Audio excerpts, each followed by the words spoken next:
Bonjour Isabelle. Bonjour Brigitte. Et justement, vous avez pu divorcer parce que vous gagnez votre vie. Oui, c'est ça, tout à fait. J'ai divorcé il y a 7 ans. Oui. J'avais 45 ans, 25 ans de mariage, 2 enfants. Et effectivement, oui, j'ai appris à me connaître et j'ai appris qui j'étais à 45 ans. Et donc vous découvrez finalement que votre couple, votre vie maritale avait été une entrave à votre liberté d'être. Complètement. En fait, j'avais jamais envisagé ma vie autrement qu'à travers mes enfants et mon mari, et mon mariage, et ma maison, ma famille, mes amis. Et puis un jour, j'étais heureuse, mais mal heureuse en fait. Et c'était étrange et il a fallu que je m'en aille et qu'il a fallu que je parte et que je quitte tout parce que mes filles étaient grandes et puis parce que j'avais un besoin vraiment d'apprendre à savoir qui j'étais, oui, vraiment. Moi, je suis ravie de commencer par votre témoignage parce qu'il est très, très, très symptomatique de ce que je pense. C'est-à-dire qu'il y a encore, pour beaucoup de femmes, l'idée qu'on se marie, qu'on fait des enfants et que quelque part, on passe une partie de sa vie à la consacrer aux autres, quoi. Non mais complètement. J'étais vraiment dans le déni de moi, vraiment complètement. Je ne savais pas qui j'étais, je ne savais pas quel goût de musique que j'avais, je ne savais pas. Sexuellement, je pensais que j'étais frigide, clairement. Non, je n'avais connu que mon mari. Et qui donc ne vous faisait pas jouir, si je comprends bien. Si, on se connaissait depuis 25 ans. On avait quand même. Parce que vous avez dit que vous étiez frigide. C'est pour ça que je... Oui, parce que je fuyais souvent la relation sexuelle. Je fuyais beaucoup. Oui, j'étais énormément dans la fuite. Oui, complètement. Après, la jouissance, elle peut être de plein de façons. Mais m'épanouir sexuellement, non, je l'étais pas. Être libre de dire ce que je voulais, ce que je ne voulais pas, non, ça je ne le faisais pas. Le consentement, je l'ai appris, voilà, depuis 7 ans. Mais jamais, non, jamais j'aurais osé dire non, ça, j'ai pas envie. Et donc, quand votre mari avait envie d'un rapport sexuel, c'était normal pour vous de dire oui, c'est ça? Non, j'avais mal à la tête. Non, je rigole, mais c'est pas ça.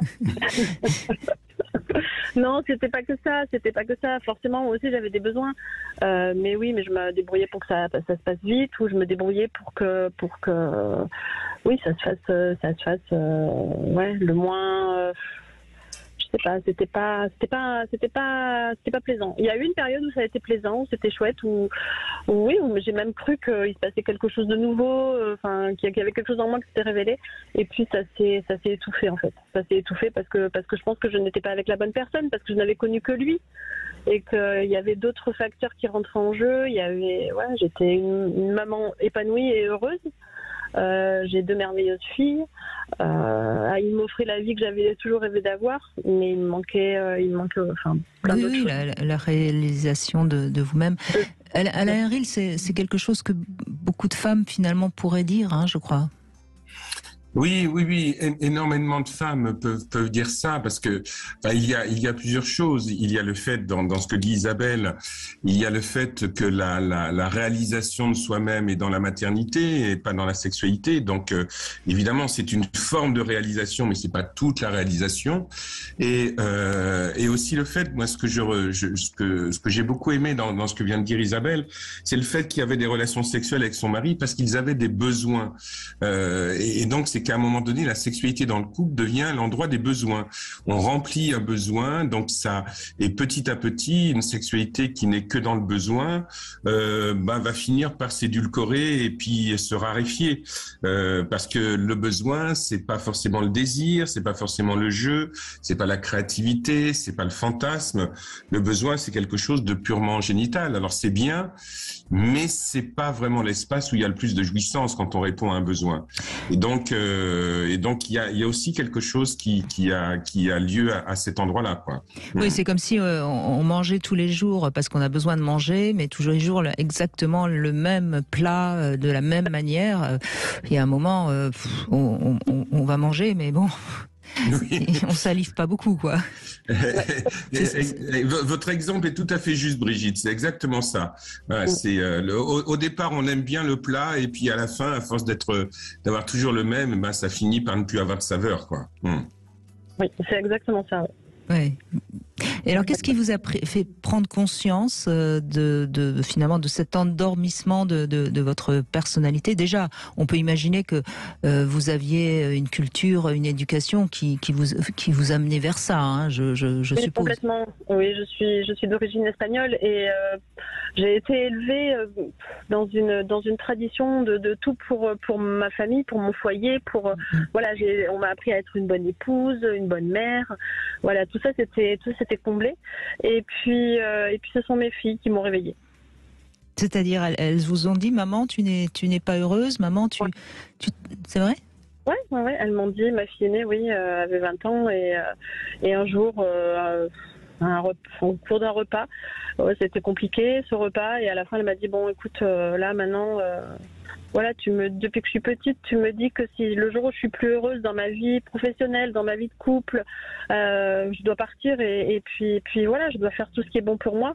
Mais si toi t'es pas capable de le faire, moi je pourrais jamais le faire. Et là j'ai vraiment, j'ai pris conscience. Oui, j'ai pris conscience qu'il était temps. Il était temps de me réaliser moi. Il était temps de faire ce qui était bon pour moi. Et ce qui était bon pour moi, c'était de partir. Et ça n'a pas été facile, oui, j'imagine. Surtout que vous n'aviez rien contre votre mari. Il n'y avait pas de. Non. Il y avait vraiment. Il y avait une relation qui s'était éloignée, oui, qui était devenue distante. Lui travaillait beaucoup, c'était un fondament de travail, et puis moi j'étais aussi dans mes activités, on s'était éloignés de nos chemins, mais vraiment on avait vraiment pris des chemins complètement différents à ce moment-là, et il était temps officiellement de se dire bon ben voilà. On est seul dans le couple, autant être seul et puis progresser soi et puis se réaliser soi. Et aujourd'hui justement, alors vous vous êtes réalisé? Oui, aujourd'hui, je suis en 7 ans. Je pense qu'en 7 ans, j'ai eu une vie de 100 ans et j'ai vraiment exploré toutes les opportunités. J'ai quitté mon travail, j'ai changé de travail, je fais ce que je veux, ce que j'aime. J'ai ma maison, j'en ai même 2.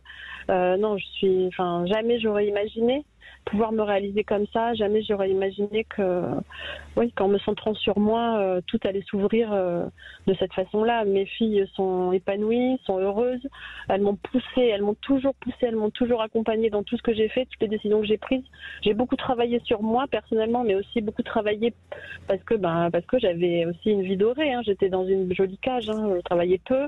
Je m'occupais beaucoup de mes enfants, de ma maison. Donc il a fallu que je reprenne, le chemin professionnel et je suis très heureuse. Et aujourd'hui, c'est une boulimique de tout, hein, de la vie, de travail, de tout. Et sexuellement, des hommes? Complètement épanouie, complètement libérée de beaucoup de carcans, de mon éducation notamment. Et puis, je peux parler de sexe de façon très, très, très, très libre. Et chose que je ne faisais jamais il y a 7 ans.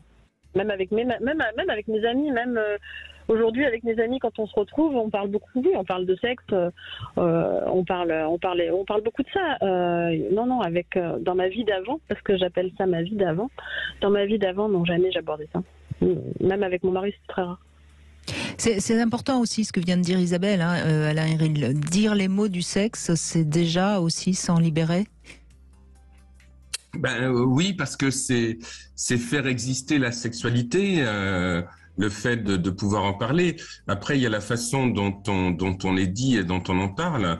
Mais je pense qu'à partir du moment où on le dit de façon libre, joyeuse, participative, et donc ça raconte quelque chose qui va aider aussi le corps à se rendre compte que finalement la sexualité qui se dit est la sexualité qui peut se vivre. Et il y a quelque chose effectivement dans la narration du sexuel qui peut libérer le corps et libérer les fantasmes, et ça c'est quelque chose de très très très important.